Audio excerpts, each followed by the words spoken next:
Europe 1, 9h26, Patrick Cohen. Avec notre invité Jacques Gamblin, qui a forcément des souvenirs de cantine, comme nous tous, qui rend universel le livre dont vous nous parlez ce matin. Bonjour Nadia Dam. Bonjour Patrick. Votre regard s'arrête donc sur ce livre de photographie de plateau repas. Oui, c'est ça. C'est un livre qui s'appelle Self-Service, qui est publié aux éditions du Motel. Et c'est l'œuvre photographique de Benjamin Rondeau. Pendant toute une année scolaire, ce prof de français a photographié les 64 repas qui lui ont été servis à la cantine du collège où il enseigne, soit 64 clichés de plateaux contenant du céleri rémoulade, des demi-pamplemousses, des portions individuelles de camembert, de la ratatouille, des pots de yaourt, du poisson en papillote, du gluten. Mettez-le à la bouche. Les images sont très réalistes, voire naturalistes, et elles ne prétendent pas montrer autre chose que ce que la nourriture est, du manger, du miam.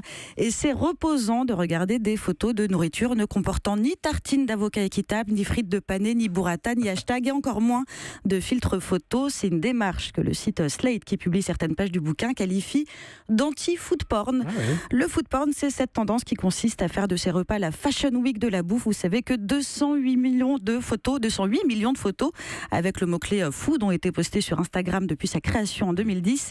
Sortir son téléphone au resto pour prendre en photo son œuf maillot et la poster sur Internet, c'est devenu très courant.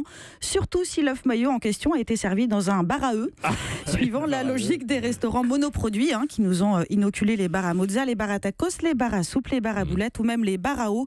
Alors que pardon, mais un bar à eau, c'est un robinet. C'est vrai. Alors dans Self-Service, vous ne trouverez pas non plus de néologismes abscons, censés désigner des trucs qui existent déjà, comme en raffole notamment la presse féminine. Par exemple, une kekista. C'est quelqu'un qui fait des gâteaux. Alors c'est plus long, mais on comprenait quand même bien le concept.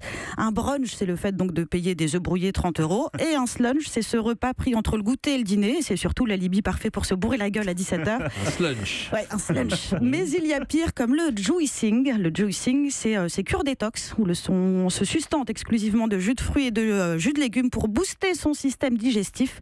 Comme par exemple le jus d'épinard au réveil que j'ai testé pour vous et qui a à peu près les mêmes effets que le gastro-entérine. Mais le juicing, je ne vais pas rentrer dans les détails, mais ne faites pas ça chez vous. Le juicing, c'est finning, nous dit un article du magazine Elle, publié cette semaine, qui a beaucoup fait ricaner sur les réseaux sociaux, puisqu'il est, il est intitulé « Et si le souping était le nouveau juicing d'hiver ?» Le souping, c'est donc manger de la soupe. Voilà. Et c'est vrai que ça sonne mieux que réchauffer une briquette de liebig. Alors c'est super comme astuce, ça rend tout sexy, le ing, quand tu te réchauffes une pasta box devant The Voice, tu pasting.